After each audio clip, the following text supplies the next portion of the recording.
Radiomaster TX16s MAX. In this video, we're going to talk about what makes it different. Why is it MAX? Why is it better? What makes it so dang pretty? Let's take a look at it.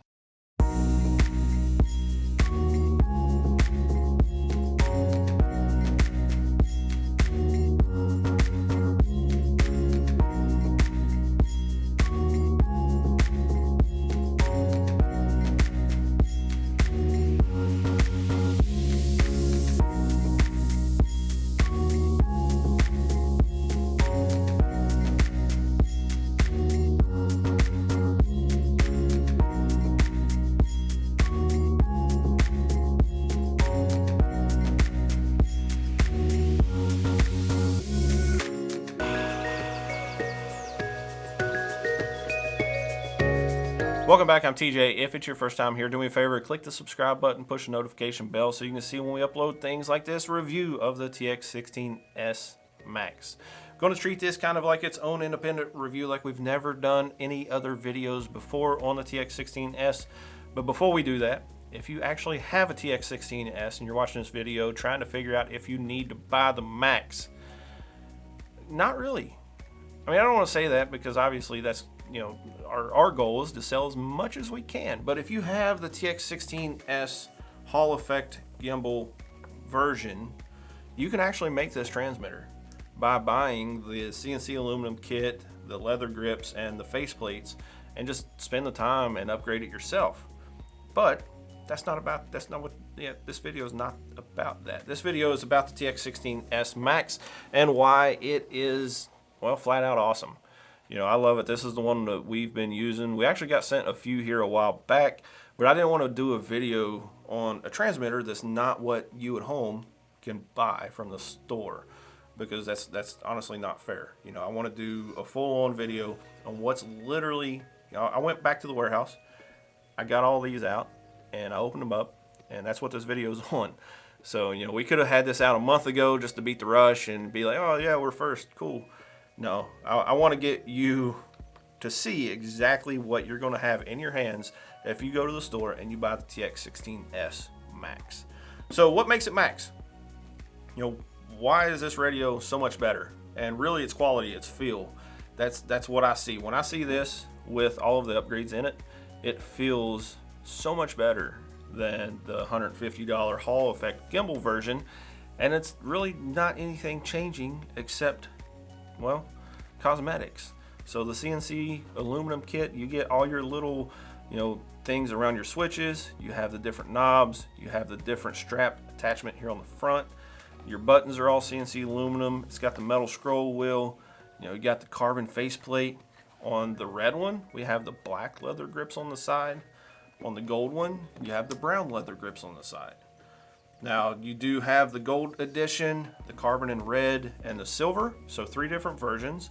Now, there's also a TX16s color edition, not to be confused with the MAX. So the MAX has all of the CNC upgrades. It has all of these upgrades, where the color edition is pretty much just like faceplate changes. You know, so there is multiple renditions of the TX16s. With that being said, the internals are pretty much the same. You know, the only asterisk with that is going to be whether it has Hall Effect gimbals or not. At buddyrc, you know, the one that we carry, it's 150 bucks. It has the Hall Effect gimbals. Then you have the MAX edition, and then the color edition. I think the color edition is probably not 100% sure. I want to say like $10 or $20 more than the regular edition. And it's all about just what's included, right? So with that being said, with the MAX edition, you do get the folding handle, which for me, that alone is a big upgrade. Just being able to fold the handle down, lay it in your bag, it fits a lot better, more, you know, sleek on the back. Now, on the back, speaking of back, you have the full JR bay. You know, for us, we use Crossfire a lot. Obviously, there's more things you can put in there, but for us here at buddyrc, pretty much if we have this transmitter, chances are it's going to have Crossfire right in there. Now, for the battery bay, it is a huge battery bay. I've got a 2S 4,000 milliamp hour battery from Glacier in here. It's a LiPo. Honestly, I mean, it works. For me, I like the 18650s. I mean, for one, they're cost effective. I think we got them on the store for like $5 or $6 a piece. It takes 2 of them. You put them in, 3,500 milliamp hour. It's going to last quite a while. Now, when you install those, there's a little sticker that says, hey, make sure the orientation is correct so you don't blow up your radio. Make sure you're doing that. Now, for charging the battery, this is another key. On the bottom, there's a USB-C port. You open up this little cover. This USB-C port is for charging. So that's the one you're going to take. You're going to plug a USB-C cable in that it comes with, plug it into the wall, just your cell phone block or something, and that's going to charge your transmitter. It also has the SD card port on the bottom. It does come with the SD card. Now on the top, there's another there's another USB-C port on the top. This one is for your computer. Now that's where you're going to plug it in to get access to the SD card. You're going to actually plug it in there for simulator. Any reason you want to plug it into a computer to manipulate the radio or to use it as a joystick goes in the top. Charging goes in the bottom. Now it runs on OpenTX. OpenTX has the OpenTX companion. You can plug this in. You can manipulate it from your computer. With OpenTX, there is a learning curve. If you've never used it before, don't let it scare you, because it can get intimidating. It does take a little bit of time to get used to it. Going through the menu system, once you learn it, it's not bad at all. And like most things, you can do as much or as little as you want. There's multiple ways to do things. For me, I'm more of a minimalist. I don't know I don't know enough about OpenTX to tell you what I don't know about OpenTX, if that makes sense. I know enough to set up quads, helicopters, airplanes, done a few tutorials on it, but as far as exactly how far you can get into it, I don't even know to be able to tell you that I don't know. So just know that it's not awful to learn. Just come into it with an open mind, watch the videos, read about it, and before you know it, you're going to be expert at it, and people are going to be coming to you to ask you how to set things up. Now, with all of that out of the way, why is TX16s so popular? It seems like everybody out there is talking about the transmitter, or they own it, or they're wanting to get it. Why?